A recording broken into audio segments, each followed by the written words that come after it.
So I'm going to talk a little bit, just 10 minutes about, and it came up this morning, about creating your future experience, creating your own experience, okay?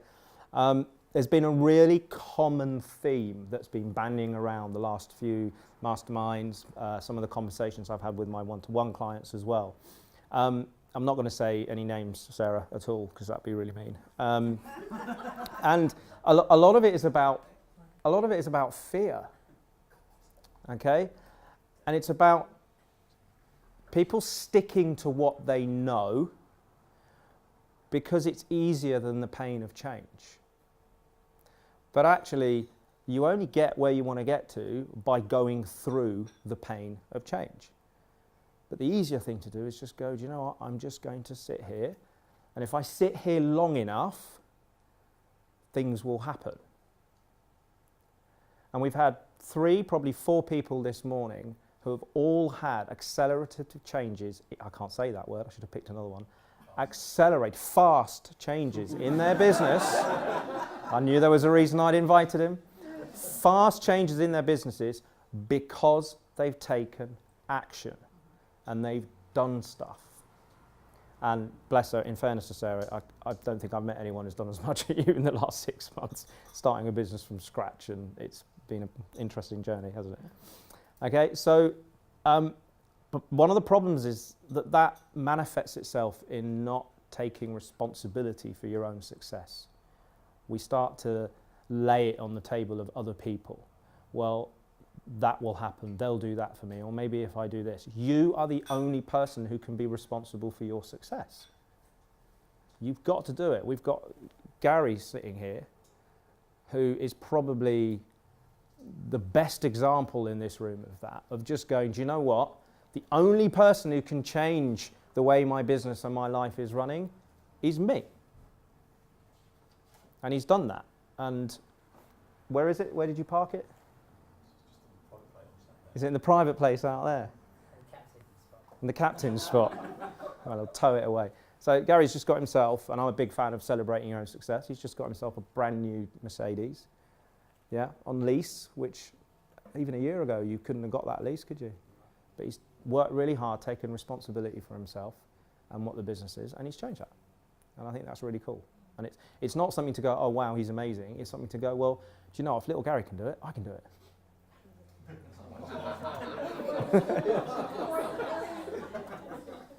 Not that I'm taking anything away from what you've done. Take that one on the chin. So the first thing I'd like you to think about a little bit, because this is a phenomenal example of not taking responsibility. Do you understand your role in your business? Now, this is a relatively educated room, I'd like to think.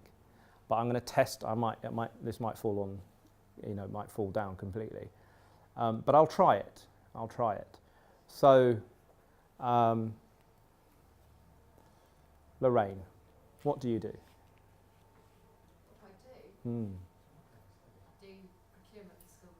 No, you don't. Christine, what do you do? I run a company. And what does your company do? It delivers order out of chaos for business owners who attract material in their businesses. Okay. 2 very, very different answers. And I'm not picking on Lorraine because I thought she would get it wrong. I don't know. I mean, most of you heard me do this before, so Lorraine hasn't, obviously. But the simple fact of the matter is that we do not do what we do.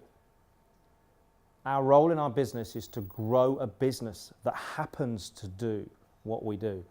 And we were having a chat about this earlier with Nicola, and this is a room, and please don't be offended by this, of business owners, not entrepreneurs. Because most of us are building businesses around the thing that we do, rather than going, oh, do you know what? I want to run a business, so I'm going to invest in that. So that's where the challenges come from. Letting go of the thing that we do, because that's what we're good at, and changing by recognizing that you have to do the things that we're not so good at to grow the business, like leading, like taking on staff, like firing staff, like understanding numbers. Okay, they're all stuff that scares us. So do we do it? Not enough, because it's easier to do the thing that we do. It's easier to be an osteopath than it is to be the owner of an osteopathy business. Is that right? Okay. It's easier to be a printer and a designer than to own a business that does print and design. It's much easier because that's what we're trained in. That's what we're comfortable in. Okay, so until you take that step to our recognizing that, and this isn't about being a marketer of what you do, this is about being the owner of a business. And it is a shift. And you get in conflict if you try and do all the things yourself. If you're trying to be that technician. And I know that Ender's going to talk about this in a little bit more depth later. His talk is actually called What the E-Myth Missed. Okay, so he's going to talk a little bit about that. So let go of what's not important and focus on the things that are. And you've got to understand, as the owner of a business, what are the important things? What are the things that are of the right value to you and the business to grow? One of the things that we've talked about as a group, Amy, sorry, pick on you, but it came up with Amy. I believe you need to decide who you need to become to be that person in the future. Because right now, some of us are the owners of a business. Some of the people in this room will have gone, oh wow, I've never really thought of it that way. Maybe I'm not a technician and I need to do that. And one of the things to think about is, if you looked at yourself 2 or 3 years down the line, what are the characteristics future Peter, future Ron, future Robbie would exhibit as the owner of that business working properly? Because I promise you, that person has different characteristics to the person that you are today. Gary is a very different, I'm going to use Gary as an example, but was it 5 years ago? 4, you made a decision around alcohol. Because he realised that the owner of a successful kitchen and bathroom business, design business, bathroom and kitchens business, you need to change that just to help me out. But the owner of a successful bathroom and kitchen design business does not go out till 1 o'clock, 2 o'clock in the morning drinking with his tradies. That's not the behaviour that someone at that level of success exhibits. So Gary went, I'm just not going to drink anymore. That's a really easy thing to say. It's a very, very, very difficult thing to do. And the friends he has now are very different to the friends that he has then. The business he has now are very different to the ones he has now, apart from Dean. But that's a very, very literal example of making a decision to change. So have a think, just for 10 seconds. Picture yourself in the future. You don't have to close your eyes. You can if it helps.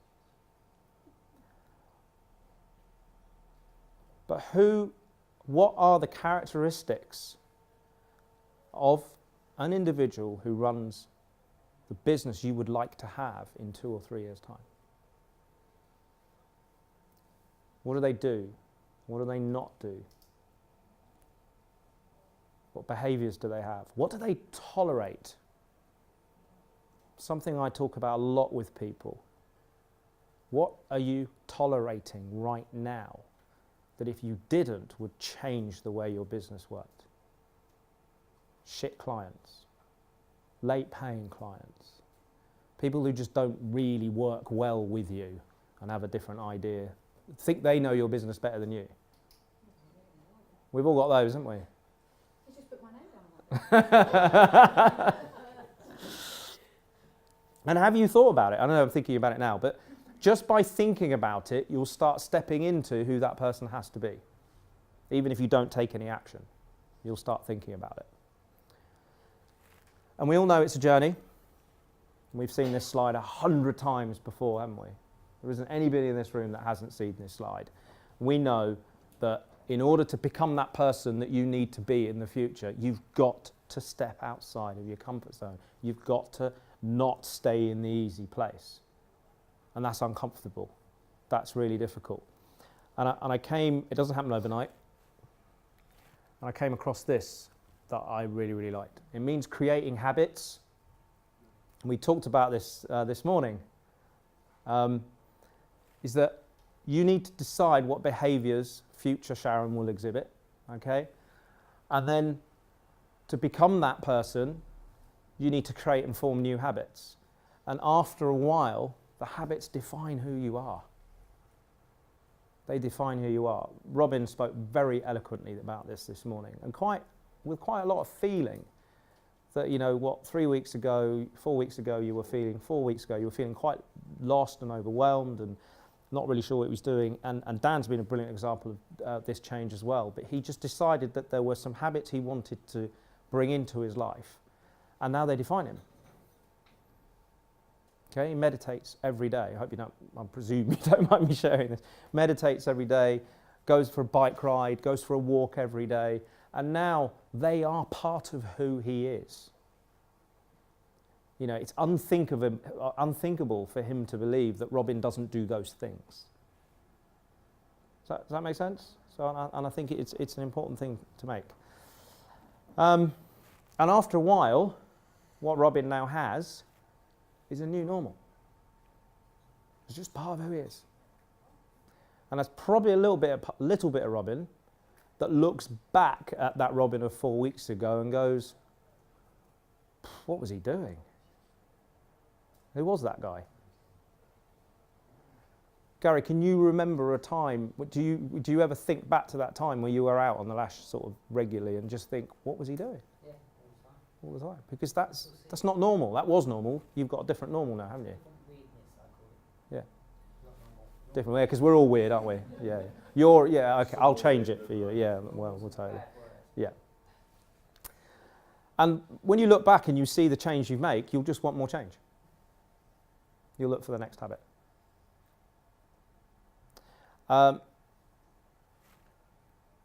These are mine. So these are the habits, characteristics that I believe are representative of me running a bigger business than I currently have. And by bigger, I don't necessarily mean financially. I'm going to be totally honest with everybody because you know I'm really honest with it. I went for a quick loo break before we started here, and I had a little moment up here because when I started this business, I never thought for a moment I could be standing in front of, we got 27, 28 people, and a few people that couldn't make it yesterday, and I just thought, that's never going to happen. And this is like a dream, but it's not a dream, it's a goal come to fruition for me. And that's a really powerful thing. Okay? Now I want to scale that. At some point, this will be 250 or 300. Okay, and in order to do that, I need to take more responsibility. I need to do more work. I definitely need to act faster. I think fast, don't necessarily act it. And I need to play through the fear. Now, I don't use work through the fear. I don't use, feel the fear and do it anyway. Play through the fear, because I'm a big kid. And as a tennis player, I used to play players that I was like, oh no, he's going to batter me. But all I could do was play, so the principle still stands. Okay, so I'm playing through the fear. So I would ask you, what's yours? What are those defining characteristics of future you that you could start stepping into and exhibiting those behaviours now? Because unless you start going along that road, you'll never become that person.